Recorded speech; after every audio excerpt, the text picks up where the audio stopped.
De ce grand marché, la dame Chantal Mobi Ekombe a également succombé sur place. Tous ont été acheminés à la morgue de l'hôpital général. Pas de bilan jusque-là du côté des assaillants. D'après certaines sources, on attribue cette attaque au mouvement de Bundu Diamayala du député Némanda Nsemi évadé en mai dernier de la prison centrale de Makala. Nous faisons le point dans ce journal.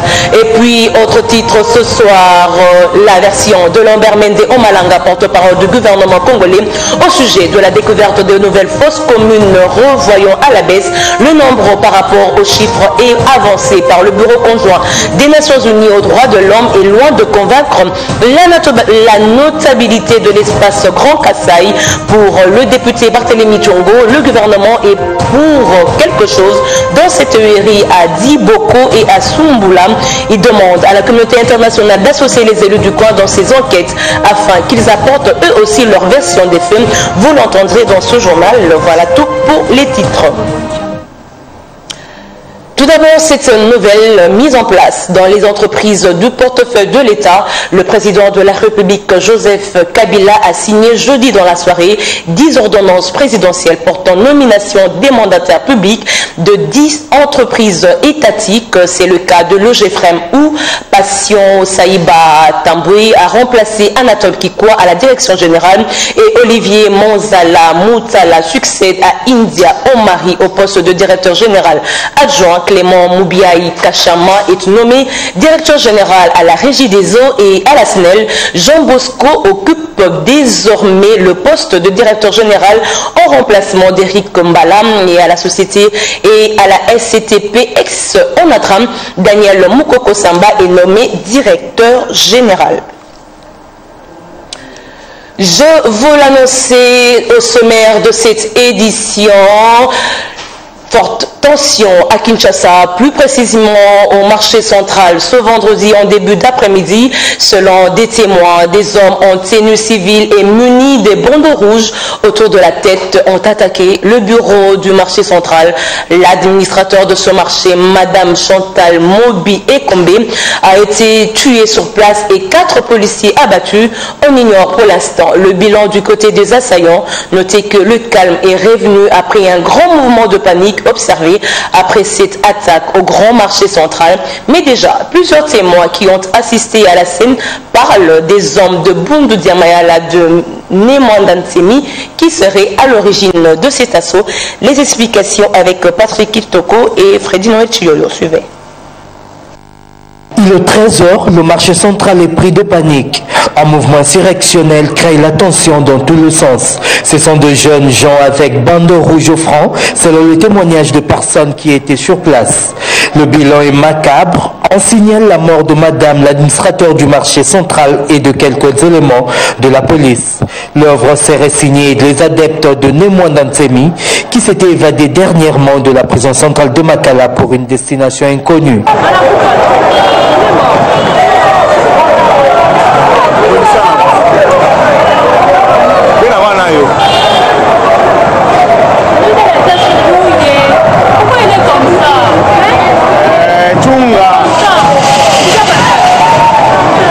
Les autorités congolaises ne se sont pas encore prononcées pour l'instant. Dans l'entretemps, la psychose a élu domicile dans tout le périmètre du marché central. Boutiques et magasins ont été fermés.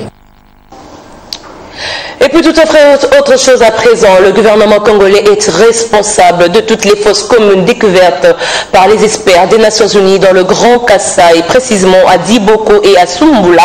C'est une affirmation de Barthélémy Tshongo, député national et notable de Tshikapa, qui rejette la version de Lambert Mende de 10 fausses communes, contrairement à celle de 38 du Bureau conjoint des Nations Unies aux droits de l'homme. Barthélémy Tshongo émet le vœu de voir la communauté internationale associer tous les élus de Tshikapa tout au long du déroulement de ces enquêtes afin qu'eux aussi dénoncent les commanditaires de ces atrocités. C'est ce que nous dit Jeannot Moudjanaï dans ce reportage. Pas de paix retrouvée au Kasaï comme le pense plus d'une personne. Position de Barthélémy Tshongo, notable de ce coin meurtri de la RDC, qui dénonce l'insécurité récurrente ainsi que mort d'hommes dans la ville de Tshikapa. Si aujourd'hui il y a mort d'homme à Tshikapa, c'est le gouvernement qui est responsable. Parce que c'est le gouvernement qui gère au quotidien des affaires publiques, de la République entière et de Tchikapa en particulier. Le gouvernement est responsable. La MONUSCO, vous pouvez me dire que la MONUSCO a découvert. La MONUSCO la connaît qui a fait quoi. La MONUSCO connaît qui a fait quoi. Le problème dans ce pays, c'est de ne pas vouloir, c'est de ne pas être franc. Ce pays meurt de manque de franchise. Député national de son État, Thiongo Poutou sollicite l'accompagnement ainsi que l'appui des élus et ressortissants de Tchikapa dans les enquêtes en cours afin de dénoncer les auteurs. Nous voulons que la communauté internationale s'investisse. Que la communauté internationale, je le dis avec votre radio, que la communauté internationale appelle tous les députés de Tchikapa et surtout les députés de l'opposition de Tchikapa pour tirer au clair le problème qui se passe à Tchikapa. Tout le monde est connu. Vous savez, il y a des gens qui ont été ministres hier, qui se permettent d'aller distribuer les armes, les machettes. Et si le gouvernement ne connaît pas ça, vous allez nous distribuer les gens pour combien de temps? Par ailleurs, la MONUSCO, lors de son point de presse hebdomadaire, a confirmé avoir retrouvé 38 autres fosses communes dans les 2 villages de la nouvelle province du Kasaï. Parlons à présent des pressions occidentales sur Kinshasa en rapport avec le processus électoral. Les États-Unis et la France exigent de la CENI la publication d'un calendrier électoral qui tient compte de l'échéance de décembre 2017, conformément aux vœux de l'accord du 31 décembre 2016. Ils ont fait savoir cette demande au Conseil de sécurité des Nations Unies. Corneille Mulumba, pionnier de l'UDPS, pense qu'il ne revient pas à la mission des Nations Unies à faire pression sur la CENI quant à la tenue des élections en République démocratique du Congo. Le transfuge du parti d'Etienne Tshisekedi invite par contre la MONUSCO à accompagner le processus électoral déjà enclenché avec l'enrôlement des élections. On l'écoute au micro de Fezamani Tango. Après la demande de la MONUSCO à la CENI d'organiser les élections en décembre 2017, conformément à l'accord de la Saint-Sylvestre, les réactions fusent comme celle du pionnier de l'UDPS, Corneille Mulumba, qui pense qu'il ne revient pas à la mission des Nations Unies de demander à la CENI d'organiser les élections. Il soutient que c'est à la CENI seule de donner les indicateurs en rapport avec l'évolution du processus. C'est insensé de prétendre organiser des élections en décembre de cette année. Réfléchir même, madame, si vous essayez de réfléchir un peu, nous voulons des élections, n'est-ce pas? Corneille Mulumba apaise les esprits sur la tenue des élections à une bonne date. Si nous voulons des élections, c'est parce que nous voulons nous doter des dirigeants à la fin du mandat de ceux qui sont en place, n'est-ce pas? Il faut que ces élections nous produisent les résultats tels que nous les avons décidés, comme nous avons voulu, comme nous avons choisi. Mais si vous ne contrôlez pas les élections, à quoi sert-il d'organiser des élections pour donner ce même prétexte ou créer les conditions de dérapage qui vont permettre à d'autres de s'imposer? Les 10 pionniers de l'UDPS a donc bon espoir que le scrutin sera organisé et qu'il n'y a pas lieu d'épiloguer sur des situations imprévisibles. Et puis, dans un autre volet de l'actualité, les grèves en gestation au sein de l'administration publique constituent un faux problème, estime le président de l'association des secrétaires généraux actifs. Barthélémy Okito propose le réajustement et l'application stricte de la grille barémique afin de résoudre une fois pour tout le problème. En attendant la rencontre de ce samedi à la primature, Okito invite les uns et les autres au Calamassien. Signé par Léon Kalombo. Réajuster le salaire des agents et fonctionnaires de l'État au taux du jour est une bonne chose, mais la meilleure des solutions, c'est l'application de la grille barémique. C'est ça la solution durable. Il faut négocier avec le gouvernement la grille barémique. Un professeur ordinaire doit être la même chose comme un secrétaire général, doit être la même chose comme un général-major. Ouais, doit être comme un bibliothécaire, je ne sais pas de quelle classe. Il y a des équivalences. Et on met le même salaire, la même tension. C'est ce qui va se passer, c'est ce qui doit se faire. Et puis après, maintenant les gens discutent les primes. Ensemble avec le ministre de la fonction publique, le secrétaire général s'engage dans la sensibilisation. Quand on va donner 70 000, n'est-ce pas? Si vous prenez 93, prenez 70 000, vous divisez par 930 égale 75.2, n'est-ce pas? 75.2. Aujourd'hui, nous sommes à 1600. Quand on va augmenter, l'argent qu'aura le 8 août dernier, ça sera équivalent toujours à 70 000. Donc ces problèmes ne sont pas résolus. Parlons élection. Okito qualifie les propos de Nanga d'un point de vue d'un technicien. Je ne sais pas pour quelle intention il a dit. Peut-être, vous savez, souvent les experts, c'est comme ça. Hein? Ils donnent leur position. Mais la politique, c'est autre chose. Et je crois qu'on ne peut pas brûler le pays pour ça. Non. Ça ne brûlera pas ce Congo.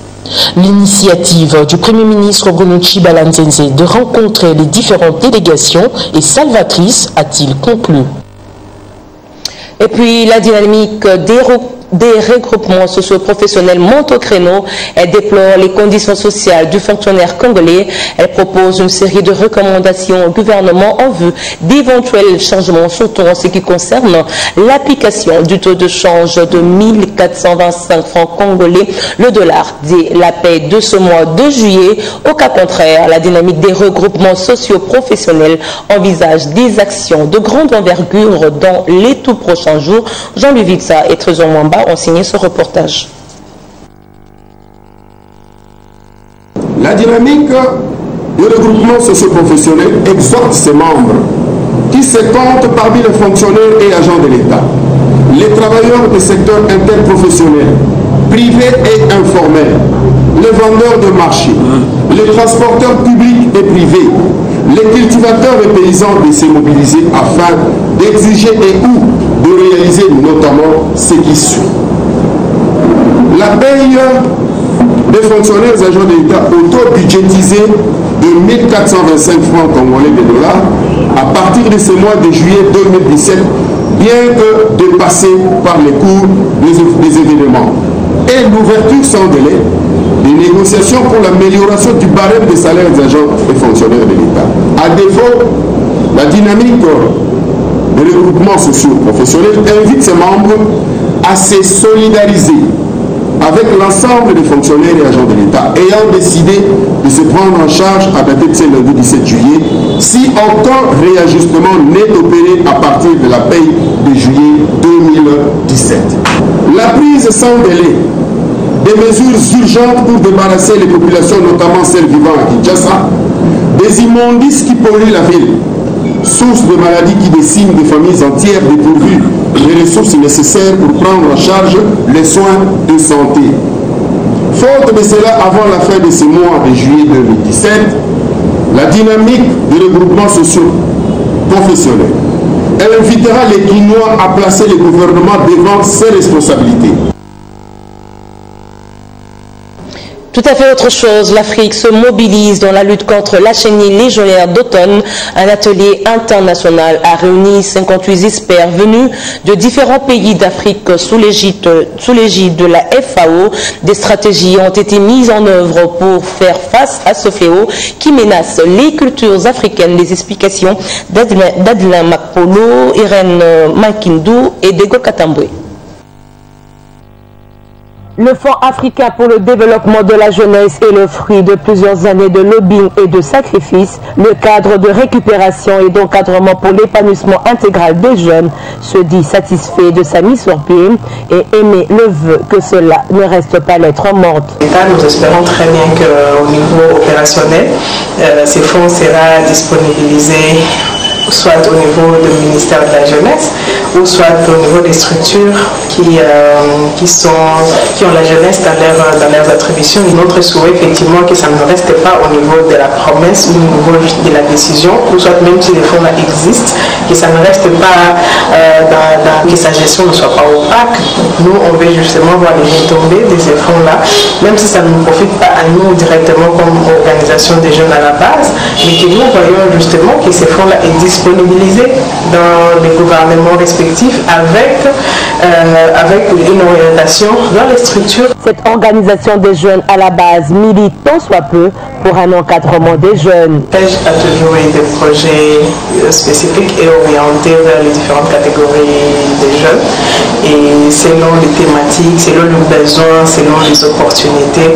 Et donc si ce fonds est disponible, de toute façon CREJ pourra toujours souscrire à ça pour voir comment renforcer ce qu'il fait déjà sur le terrain. Le gouvernement congolais devra mettre des bouchées doubles pour l'encadrement de cette catégorie de la population qui est l'avenir de demain. Toutes nos excuses, la technique est allée assez si vite. Vous venez là de suivre la réaction de la présidente du cadre de récupération et d'encadrement pour l'épanouissement intégral des jeunes Grèges qui a réagi face au Fonds africain pour le développement de la jeunesse qui a été adopté récemment lors du 29e sommet de l'Union africaine tenu à Addis Abeba en Éthiopie. Je vous le disais, l'Afrique se mobilise dans la lutte contre la chenille légionnaire d'automne. Un atelier international a réuni 58 experts venus de différents pays d'Afrique sous l'égide de la FAO. Des stratégies ont été mises en œuvre afin de faire face à ce fléau qui menace les cultures africaines. Des explications d'Adila Makpolo, Irène Makindou et Degor Katambwe. Ils étaient au total 58 experts venus de plusieurs pays d'Afrique centrale à réfléchir sur les voies et moyens de protéger les végétaux face aux ravages de la chenille légionnaire d'automne. Le tout sous la coordination de l'Agence des Nations Unies pour l'alimentation, FAO. Cette stratégie doit reposer sur l'engagement ferme des États et des communautés économiques régionales comme acteurs de premier plan pour investir dans le renforcement des services en charge de la protection des végétaux. Il est important de mettre en place un mécanisme opérationnel de surveillance et d'alerte rapide de ravageurs et maladies transfrontières. Le ministère de l'Agriculture se félicite de l'option entreprise par les différents partenaires. Pour son représentant Michel Okandanjadi, les points saillants de la stratégie nationale de lutte ont été ciblés et définis. Il reste donc l'engagement efficace des communautés économiques sous-régionales, des gouvernements respectifs en matière de mobilisation des ressources tant financières que humaines en vue d'avoir des résultats escomptés et palpables. Les participants saluent l'initiative. Nous tenons pour cela à remercier vivement le gouvernement de la République démocratique du Congo et particulièrement le ministre de l'Agriculture pour avoir accepté non seulement que ces assises se tiennent à Kinshasa, la capitale du pays, mais aussi pour l'accueil chaleureux et pour les facilités mises à disposition pour l'organisation de cet atelier. Confrontés à la malnutrition, les pays africains décident de bouter hors d'état de nuire la chenille légionnaire afin de sortir du cycle de la famine. Parlons à présent de la traditionnelle opération Jeudi Sinistre qui a eu lieu à la Société nationale d'assurance SONAS. Plusieurs dossiers ont été traités et payés à la grande satisfaction des bénéficiaires. C'est ce que nous dit Djumasi Kanonga dans ce reportage. Dans une ambiance inédite, la Société nationale d'assurance en République démocratique du Congo a indemnisé ses sinistrés en assurance automobile, vie et incendie. L'opération Jeudi Sinistre s'est déroulée à l'endroit habituel. À la grande satisfaction des heureux bénéficiaires, ces derniers ont eu de mots justes pour encourager la haute direction de la SONAS de continuer à supporter cette charge sociale en faveur des sinistrés. J'ai été accidenté et la SONAS a accepté quand même de me donner l'indemnisation. Et aujourd'hui, j'ai réussi quand même quelque chose. Bon, l'assurance, ce n'est pas seulement de me demander seulement l'assurance, mais il faut s'assurer toujours. Il faut avoir l'assurance, même de vie, même des véhicules, même des bâtiments, même des bateaux. Parce que je vis quand même qu'il y a quand même l'honnêteté et puis la loyauté au niveau de la SONAS. Bon, il ne faut pas hésiter et puis il ne faut pas avoir peur. Car SONAS se récompense quand même. Être heureuse d'avoir eu cette relation avantageuse pour elle et pour le pays à propos du règlement du sinistre qui est arrivé au robot de la place Azanef. Le robot qui a été baptisé par les Quinois, Didier. Donc je suis particulièrement heureux de voir que la SONAS est intervenue. Nous sommes très satisfaits parce que nous avons trouvé auprès de la SONAS une écoute, une attention particulière par rapport à ce produit. La SONAS, quant à elle, s'est dite prête et disposée à poursuivre sa mission et elle appelle la population à lui faire confiance en souscrivant chacune à la police d'assurance de son choix et dans un des ressorts les plus proches. Et puis, ce communiqué, avant de boucler complètement ce journal, la Direction générale des impôts informe tous les contribuables assujettis à l'impôt professionnel sur les rémunérations, à l'impôt exceptionnel sur les rémunérations versées au personnel expatrié et à la taxe sur la valeur ajoutée, qu'étant donné que l'échéance de souscription des déclarations afférentes au mois de juin 2017 tombe un samedi, ils sont autorisés à s'acquitter de leurs obligations déclaratives et de paiement au plus tard le lundi 17 juillet 2017. Passé ce délai, il sera procédé à l'application des pénalités fiscales conformément à la loi faite à Kinshasa le 11 juillet 2017. Un communiqué signé par Sélé Yalakouli, directeur général. Ainsi pour fin ce journal, merci à vous de nous avoir suivis. Excellent début de week-end à tous. Je vous retrouve demain à la même heure et sur la même chaîne. Merci.